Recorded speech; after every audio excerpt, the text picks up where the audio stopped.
Sing Chu is a professor of sociology at HSU and also senior research scientist at the Helmholtz Center for Environmental Research in Leipzig, Germany. Prior to these appointments, he was associate director in the office of the vice president at the International Development Research Center in Ottawa, the country to which I am moving. And for nearly a decade was on numerous bilateral and multilateral funding and evaluation missions to Africa, Asia, and Latin America.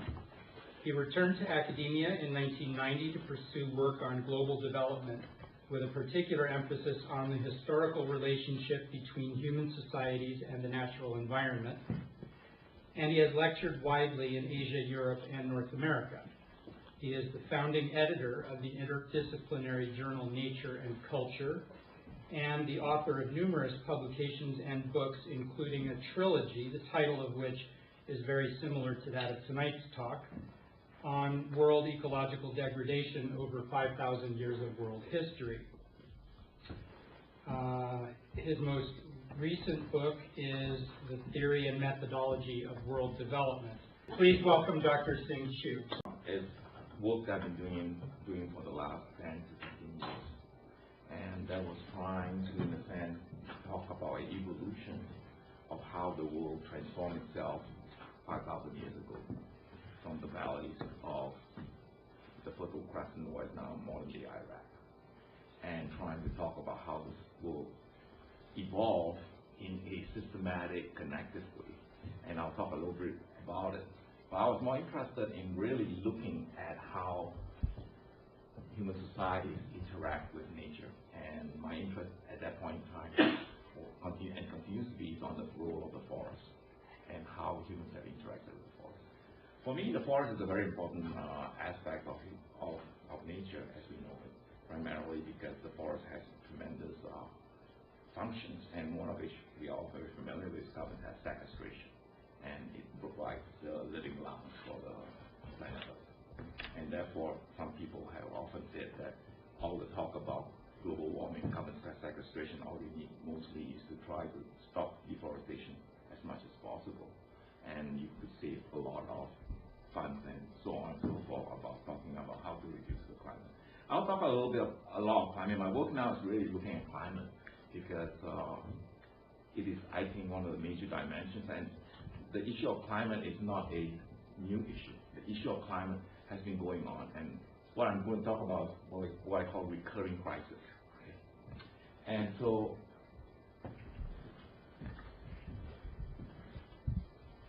okay. Now, one thing I like to do is that I'm not a trained historian, but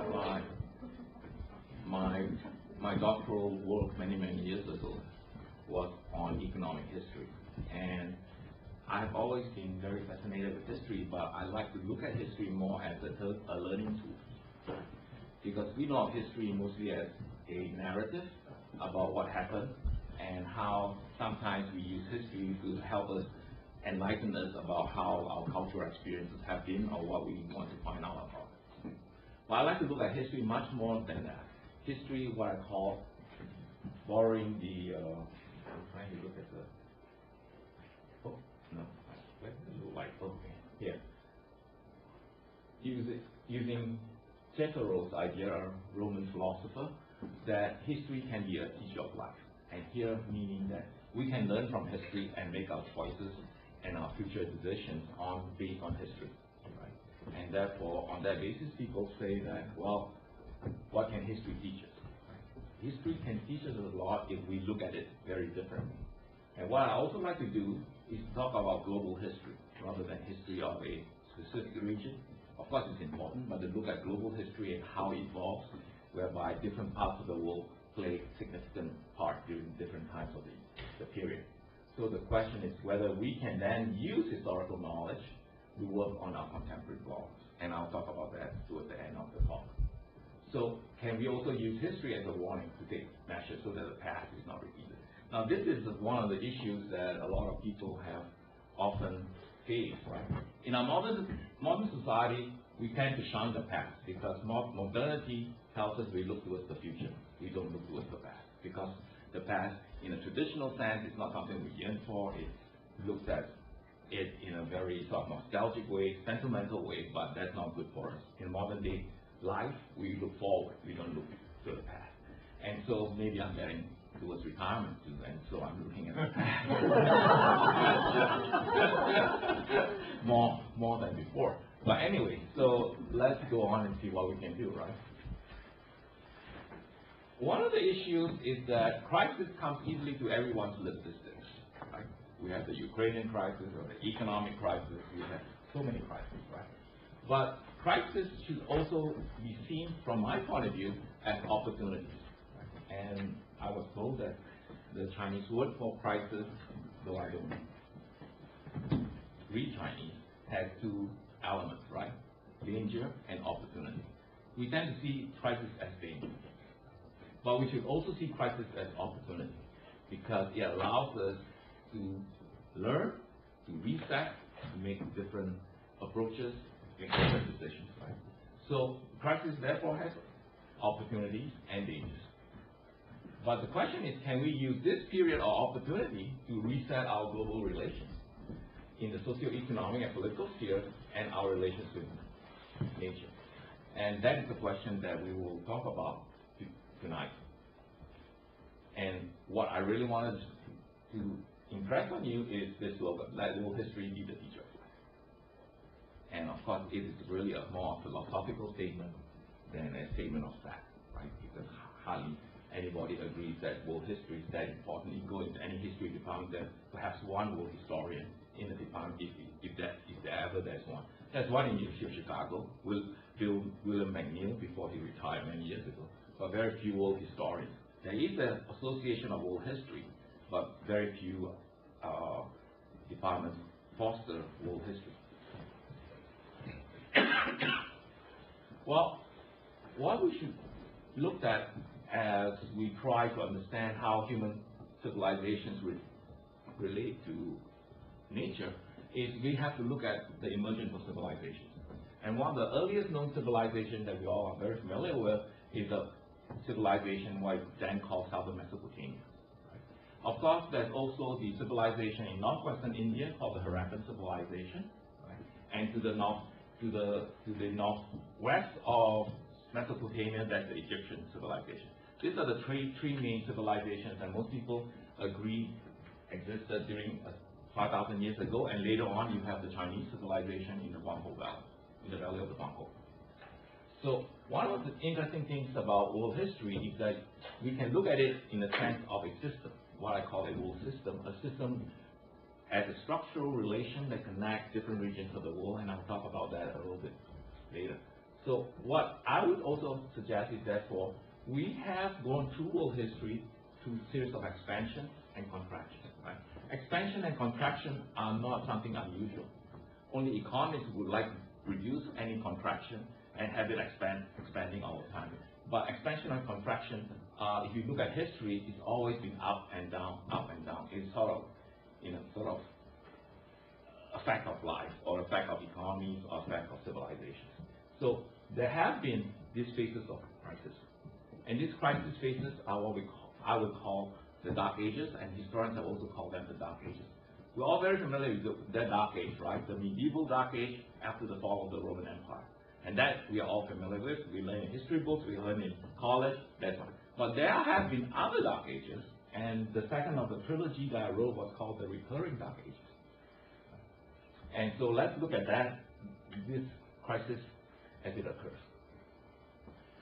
What we have seen is that this crisis has also led to systems transformation. In other words, when you encounter a crisis, either you transform to something different or you stay the same. Most of the time we transform, right? And I would argue in this sense that the crisis of transformation is a result of the ecological degradation of human civilization. And the resolution is that when during the crisis we have less economic activity, and therefore nature is allowed to rest, and then as a subsequence you have sustainable practices, and then you have therefore a chance for nature to return, because nature always recovers. Unless nature is continuing to be pummeled, that it cannot recover fast enough or even enough, right? And so on that basis, nature needs to rest, and therefore you have expansion after that. And I'll try to argue that tonight. This system crisis, I argue, have socio-economic and political dimensions. And that is agreed by all historians. Nobody has not denied that, right? The element of my work is to argue that it is also environmentally connected. Right? And I'm now more and more convinced that it is the environment that causes the crash, rather than socio-economic processes. Right? And I'm now even going to perhaps suggest tonight that we are doing some really interesting work at Leipzig and also with my colleagues here in North America, that it's a climate that might be the main trigger. And I will talk about that later on. So what are the characteristics of dark ages that we have been able? We look at three of those dark ages, and I'll show you the period then, but they all share common characteristics, right?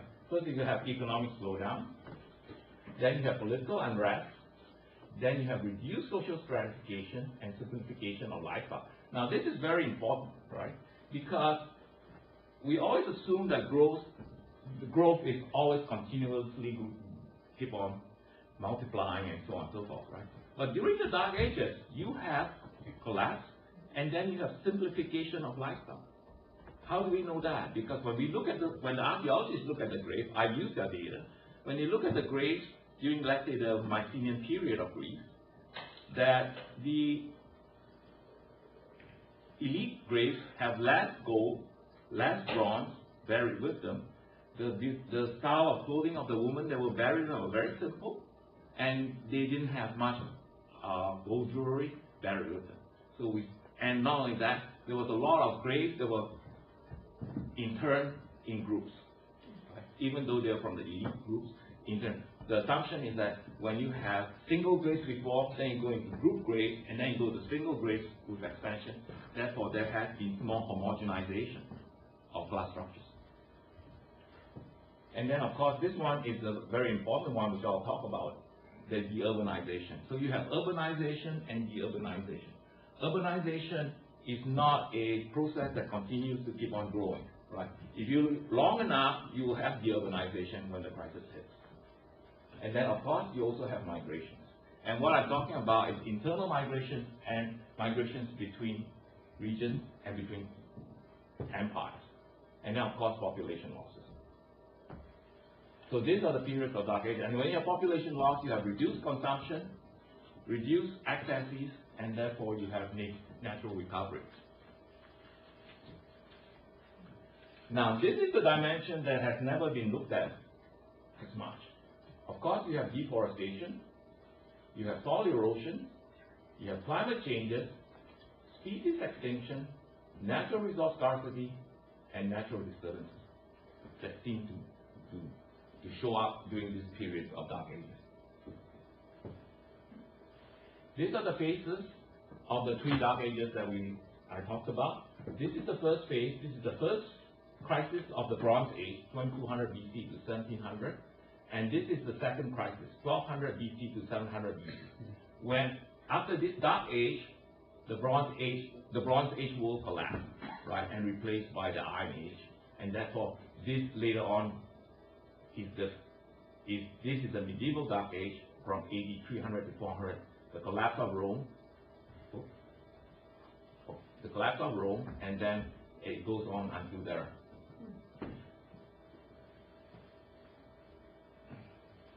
What are the dynamics that drive these Dark Ages, this crisis, right? So we have to argue that out. And this is what I argue. Urbanization, accumulation, that means the making of profits and the reinvestment of profits, and population increases. And accumulation could be trade, production, and technological innovation. And then this is also a dynamic, climate and other natural processes. Now here, we talk about natural processes as independent variables. That means they occur. It's not, in a sense, a dependent variable that can vary depending on human activities. But climate is both independent and dependent. In other words, there are natural changes in climate that we have to be aware of, that are long-term and that occurs over the long term, right? then of course the climate also will change depending on human activities. Right? There is a climatologist at University of Virginia, Bill Rudderman, who argues that global warming started about 7,000 years ago with the advent of agriculture. Right? And he has some really nice climatological models showing methane increases and carbon increases. Right? So global warming is, as we know it right now, of course, it's a big danger. It has always been a danger. Except that when we are in this modern age, we look at the period of a very short period and say, oh God, this is increasing. And of course, most of you are aware of the hockey shape effect, right? And they see that, right? But if you take that back, the stem of the hockey, not the part of the blade, right? All the way back, you will see increases, right? So we have to be aware of that. And of course, it is both independent that climate changes on its own, and also dependent that we can also affect the climate change. Except that right now, we have really impacted the climate a lot because of our excessive, and of course the world's population is almost 8 billion. So what do these opportunities provide, right? They provide pathways whereby we could adapt, innovate, and do things. Right? Also, the slowdown might not be good for human society, right? But it is excellent for nature because we are forced to make changes. See, now it is not the agent that makes the change, it is nature that makes the agent change. Right? So a lot of my students ask when we should be more active. Right? The argument is whether we are active or not, if we do not change according to certain laws of ecology, we will be forced to change, in other words. So in some ways, we will call dark ages periods of brightness for nature, not for humans. Okay, here I borrow from. This is the only Winston Churchill quote I agree with.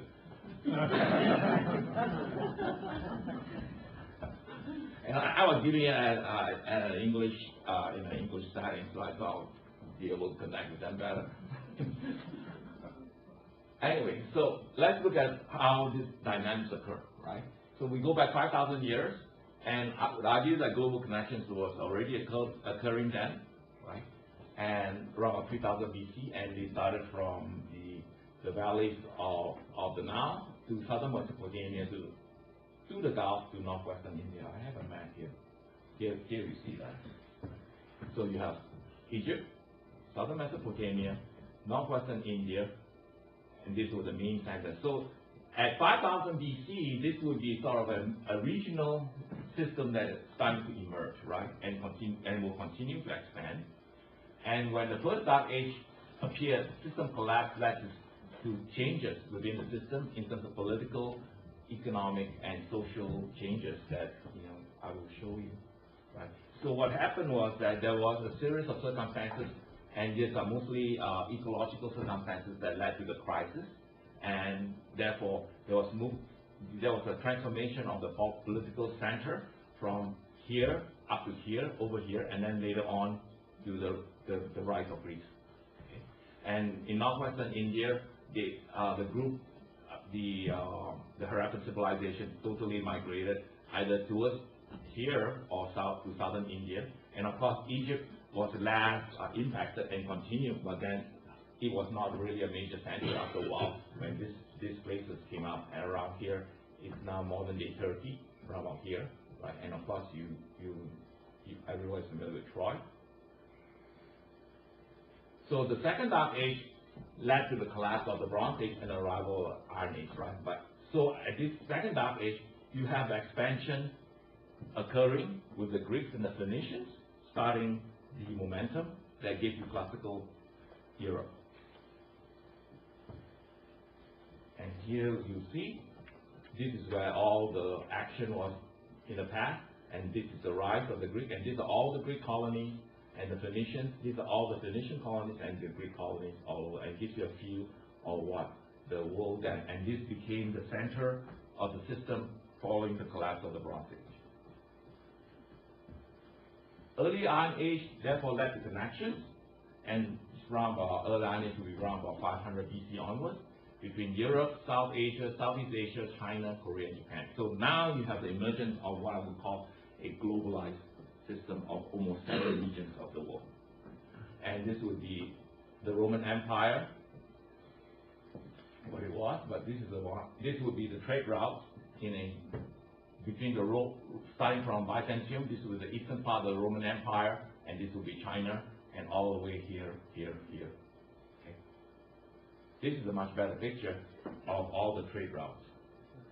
You see here, this is Rome, and the trade routes will go along here all the way. East Africa was a really major center here too, and along here you see all that here, and this is the Indian Ocean, and all these are the monsoons, right?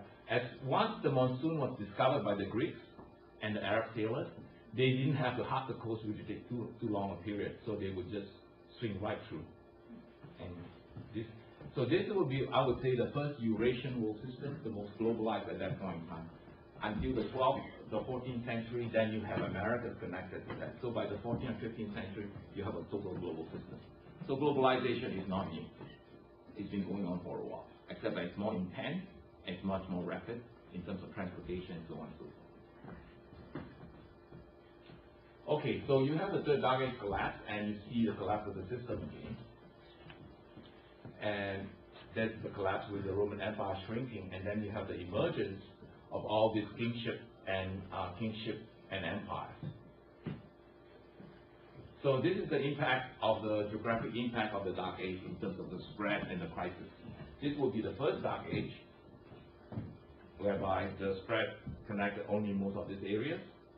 This is the second Dark Age, whereby we have notice of the spread. And this will be the third. And this is the last Dark Age that we have experienced in the world, a total global collapse. Now, if the fourth Dark Age emerges, then it will be the total globe because of the total interconnections. And that if you follow this history of recurrence, it will probably, I think we are already starting into that process, but we're not into the deep trial yet, right? And I will talk about those indicators as we go along. Now, in terms of deurbanization, right, it's one of the outcomes of Dark Ages. Here you have Greece in the 13th century, Mycenaean Greece, and these are the number of settlements that Greece had in the sense of around about 320. By the 12th century, they were down to 100. In other words, we are talking about 300 towns down to 100 towns in 100 years, and then this would be the 11th century. This is the world population that, as much as we can find, and this shows you the dips, right? And this is the second Dark Age dip, around 1200, and then this is the third dip. This is the third Dark Age, and then we have been growing since, right? Because it's about 2000. Is that 2000? Yeah, 2000, right? And so, if you we're probably at 7 billion right now, 7.5, right? So if it continues, the UN projects that it's going to come down in terms of population. And then if it comes down and if that's the Dark Age, then we will have like that. This is population by regions, and what it does show you, the data shows. The data shows you the drop, and this is during the last Dark Age, between 4 and 7, right? If you look at total world population drop, and then it recovered again. Only certain parts of the world dropped, but mostly those that developed. Now, this is a quote that we found made by a Roman Cypriot writing about the 3rd century AD Dark Age. This would be the third Dark Age, right? And if you read the The description is everything that we can find this day. It's everything you can find in the second dark age, and everything that you can find in the first dark age.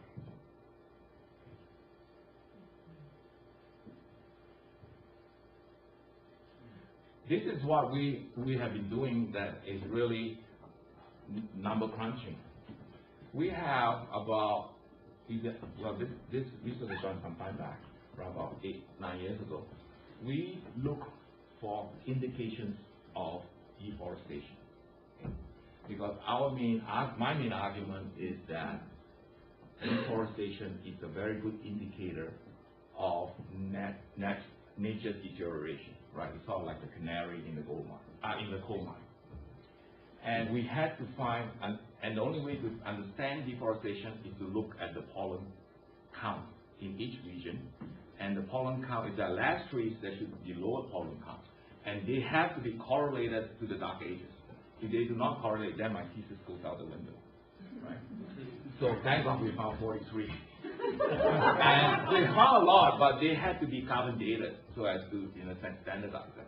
We found 43, and most of them are in Europe, and some of them are in Asia, because some of the bad palynologists, these are people who do the pollen analysis count, are the ones that are doing in Europe, right? And so what we did was we took the number of pollen, and we took out the non-arboreal pollen, and this is really back-breaking work. 3 graduate students were hard at it. Well, I used the lash. Okay, right. One now runs the stats lab at Ohio State, so he did well.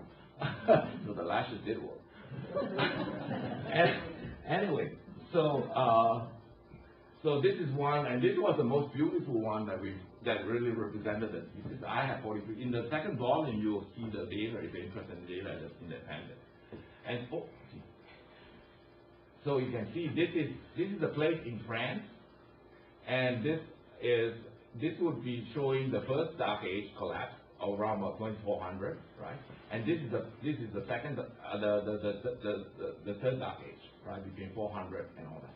So you see this outcome, and then to really further confirm that, when you have lower pollen, the palynologists tell me you should have also increase in plantago pollen, which is a grass that grows because of human deforestation, right? And we had curves of that too. I'm not to show you. And the plantago pollen was going up like that. It's the opposite, the inverse. Okay, so now let's look at trends and patterns, right? Biodiversity crisis.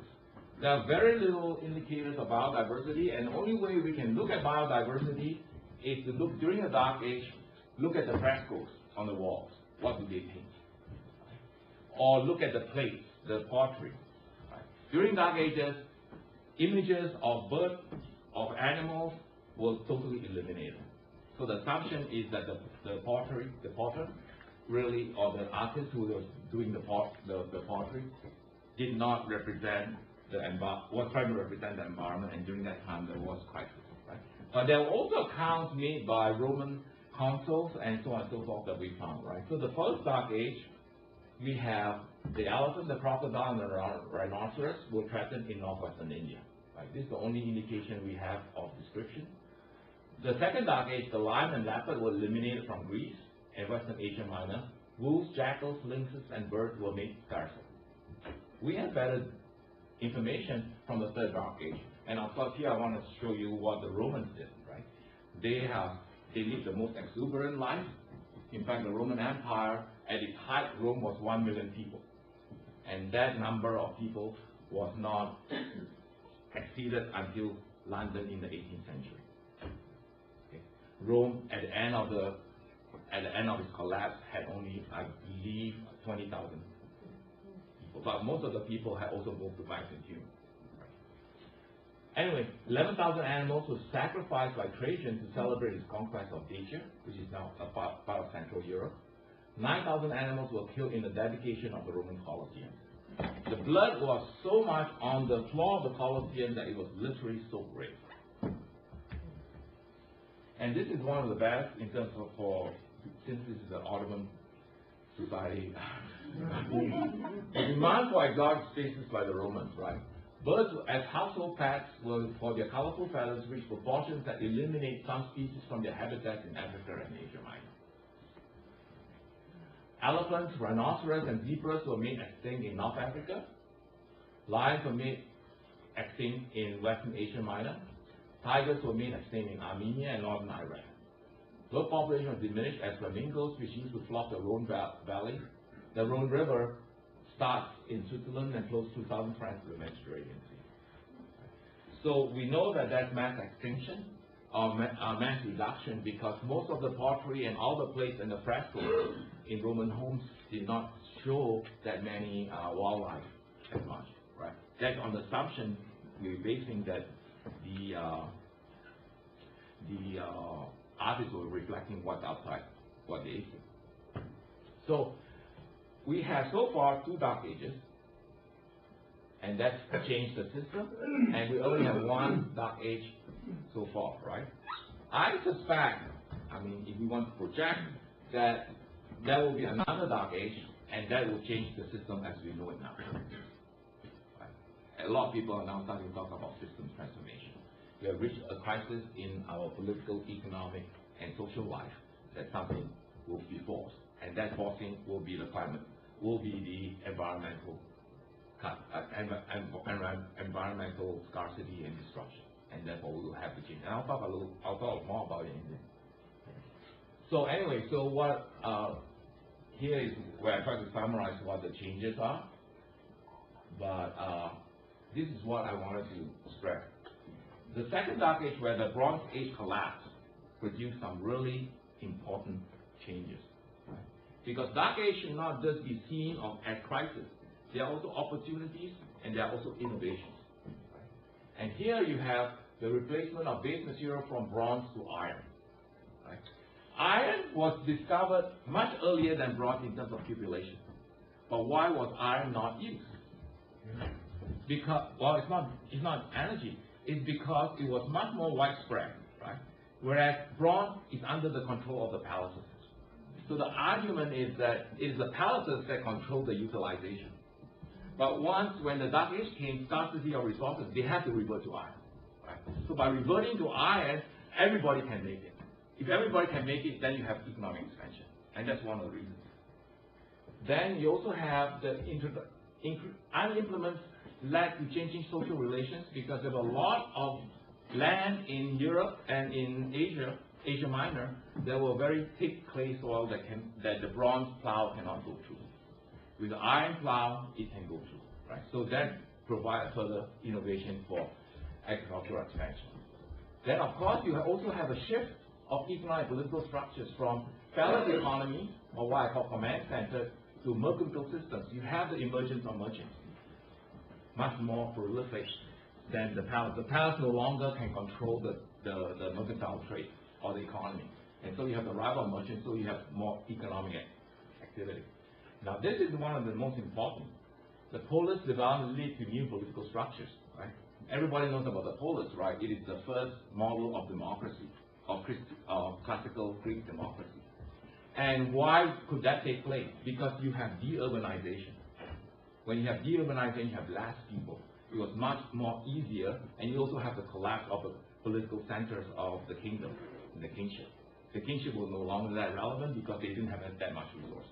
And therefore you have the arrival of the polis.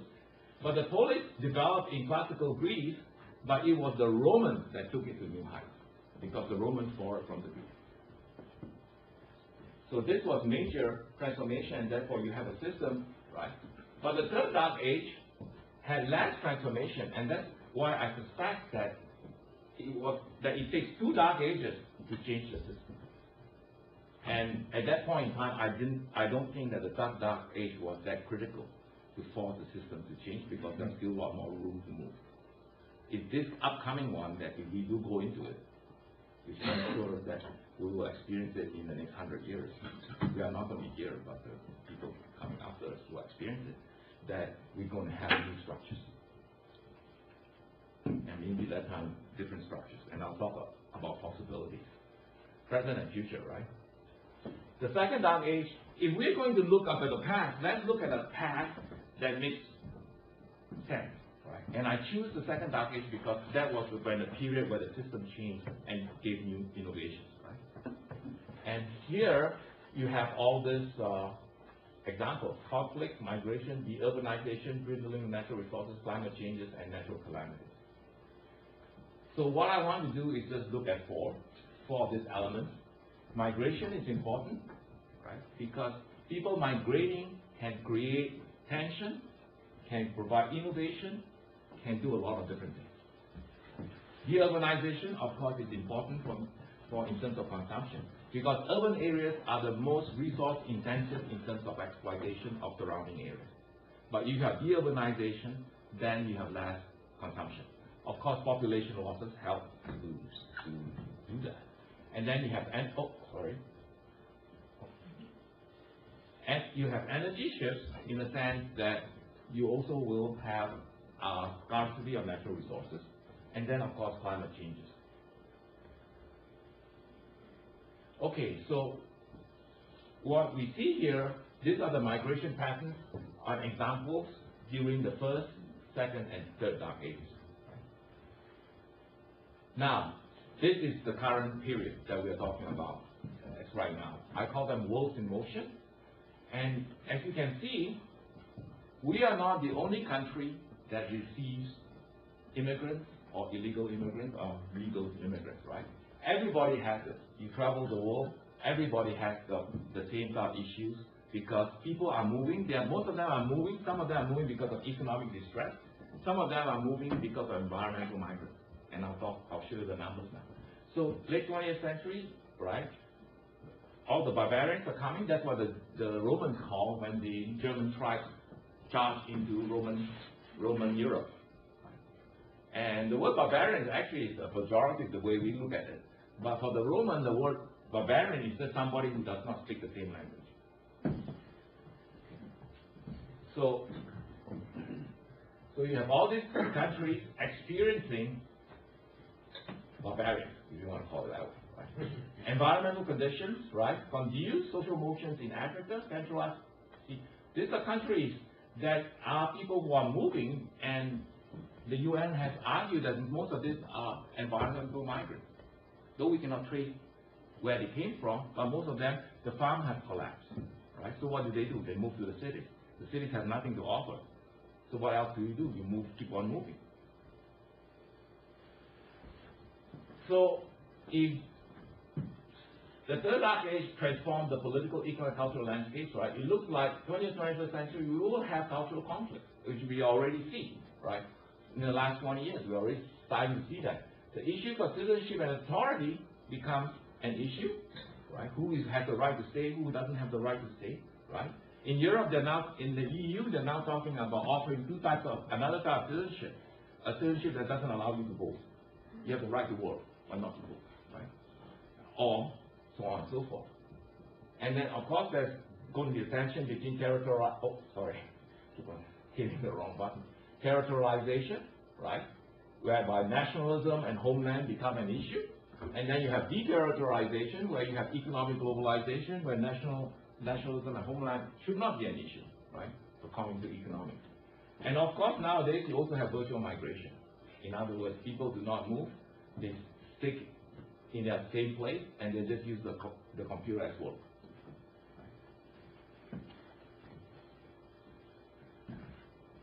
Okay, now, the issue of deurbanization, this is becoming, and I'll mention some of the work that we're doing at Helmholtz.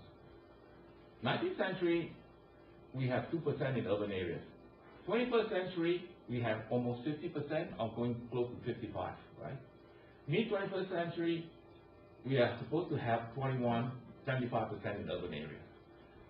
But this process of urbanization from 2070 to 20 is expected to end by the United Nations Fund for Population Activity. This is what we've been doing. Well, actually, the project ended already. We're looking at cities from 1900 to 2000, the world global cities, and looking at whether they have shrunk. In other words, they have, in a sense, we call it shrinkage, meaning that the urbanization has started, right, in terms of population as the number, and the number of cities. So this is between 1900 to 2000, there were about 200 cities that have shrunk, right? And this is the core area. These are the developed world. This is the third world, and the periphery has also started to shrink. This is the number of population losses. So, in actual fact, in the developed world, we have almost 250 million people have moved out of the core, out of the urban areas, right? In the periphery, you have less. This is the number of, what was that? Average shrinkage. In other words, how long does it take most of these towns, urban areas to shrink? And of course, you have it takes about 28 years, right? And the most recent example in America is Detroit. Detroit. And they shrink because of various reasons. Economic transformation. In some parts of the world, it's because of natural catastrophes, earthquakes, so on and so forth. And of course, in Russia, Chernobyl is one indication of a total shrinkage. And this is a graph showing you when the deurbanization goes up and when the deurbanization goes down. The black line is the developed area, and the lighter gray line is the third world, right? And so we had two peaks of urbanization and deurbanization, whereas the third world has only one peak, and that's because they urbanize late, and they're also coming down. Okay, so climate changes. Let's look at it. Here is what the impacts have been, right? This is a quote I took from the United Nations Human United Nations Fund for Population Activities. The argument is, if you don't let us in, if you don't save the world from climate changes, we'll be coming into your living rooms with wet feet. Climate changes generate environmental refugees, resulting in environmental migrants. Projections to 2050 is 150 million environmental migrants. And these are people who will be moving between regions. It doesn't mean that they're coming all to the north or to the core. They are moving within regions, and if they don't find anything within regions, then they will move. I mean, there's no way you're expecting them not to move. And this is a breakdown of from 1973 to year 2000 of all the environmental migrants in various countries in West Africa. And you can tell it's either drought, flood, drought, flood, drought, flood, and you're talking about close to a lot of people moving. Right? And this is just West Africa. And most of them have moved, and they have not moved here. They have moved to European Union, Europe, and mostly in Northwestern Europe. This is the cost involved for America just in terms of the major hurricanes. Right? And the estimate for Hurricane Sandy so far is about $50 billion. For Hurricane Katrina, now the whole estimate is now $110 billion. Now just imagine we're only having 1 or 2 hurricanes a year, right? Can you imagine if you have 5, 6 hurricanes a year, how much impact it will do to the U.S. economy in terms of socio-economic impact and in terms of civil unrest? I mean, when they try to move people out of Katrina, out of New Orleans, right, they had trouble getting people, neighboring states to accept it. Right? And New Orleans has never recovered. It's a shrinkage. That's a good example of shrinkage. It went from 500,000, I think right now its best is about 300,000. You have 200,000 people lost. I mean, not lost, moving to other areas. Okay, so now I want to talk a little bit about oil, about scarcity, and this is one of the major issues, right? And for those who are worried about scarcity, America is not going to be in trouble, which was a really big pleasant surprise.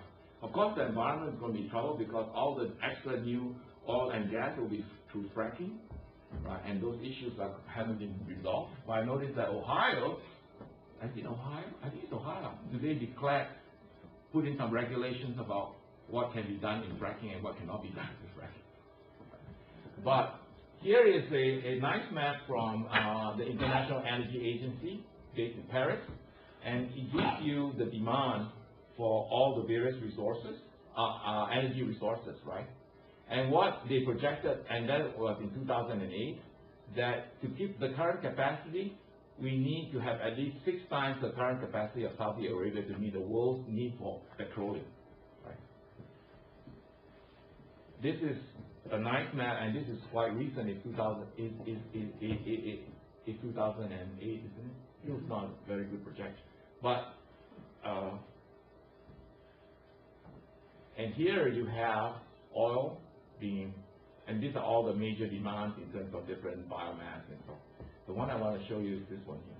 Yeah, this is the most recent one, and this is 2011, isn't it? 12, yeah.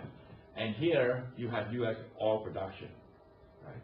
And you can see, as I was mentioning about fracking, this is going to make up all the thing.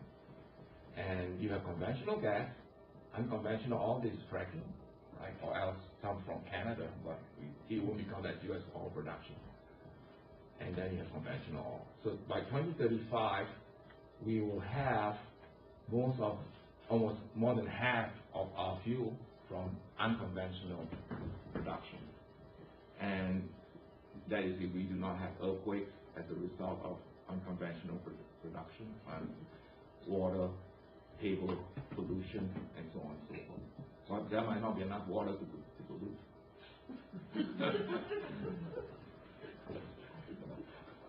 Well, this is the real impact, right? So in other words, there was a lot of political scientists that argue in the last 10 years that the United States is in decline, mainly because it cannot meet its global obligations, and most of the things is we have deficit payment issues, right? And whatever. But the United States is going to be a net, doesn't have to import. It's the only country, as you can tell, that's going the right way, but it is because of fracking.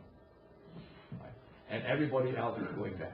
Now, if everybody else is going that direction, this is going that, and so the U.S. economy is going to continue to be quite stable. That is, we do not have any natural disasters from fracking. That's a lot of caveats. And so, on that basis, there is going to be, overall, on a global basis, there's going to be a lot of competition for gas. Right? Right now, the Russians are literally putting the stranglehold on Ukraine by demanding payment before supply. And the United States has only one oil refinery, gas liquefaction plant that's been approved in Alabama, and they will start shipping this year. But they already have contracts signed for the next 5 years, destined for India and for, I believe, China. So there are like 5 other liquefaction permits that have to be issued, but it will take another 3 to 5 years. So exports might not be that easily available, but the U.S. therefore will be pretty well energy independent, regardless of whether it's conventional or non-conventional. Okay. And so on that basis, there will be no cold winters here. And then, of course, the danger is that just because there are no cold winters doesn't mean that the world is just going to be a pleasant place to stay in, because of all the political challenges and so on and so forth. And this is give you an idea which are going to be the important person on the block. Of course, the Soviet Russia is going to be, right?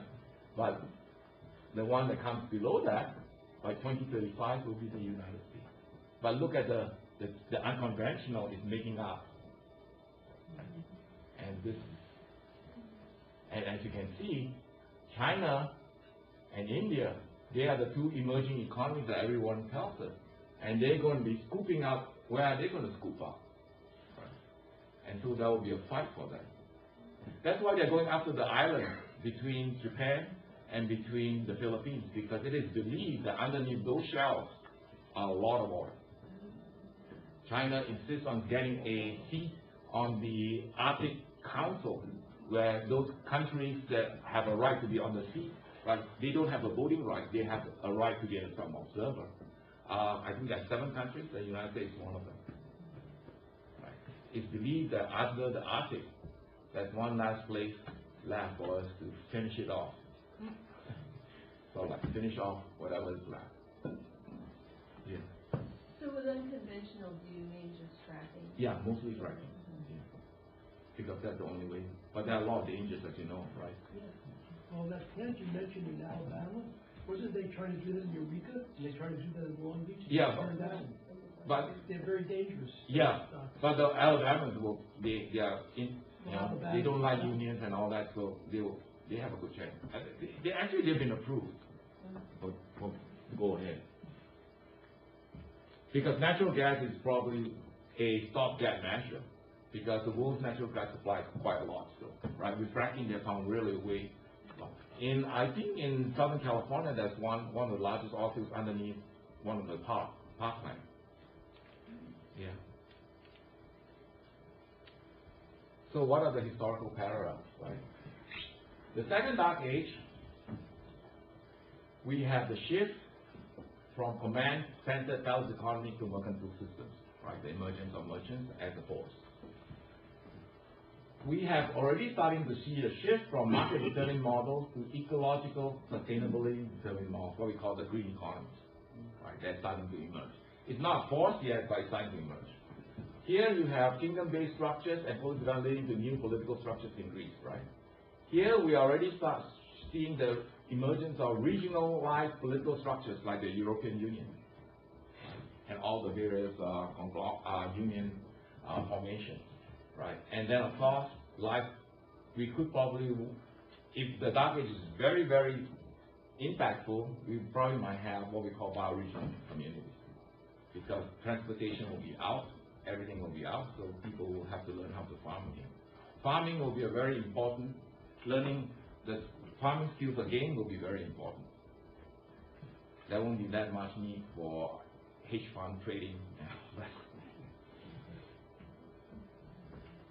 Then the second dark age, you have the replacement of base material from bronze to iron.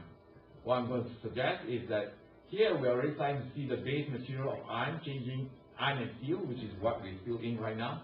We're already moving into silicon and carbon base, right? And the most clearest example is the Boeing 787, which is 80% carbon-based material. Then the late Bronze Age, you have the increase of iron implements leading to changing social relations, increasing agricultural production. We have now, of course, the computer age.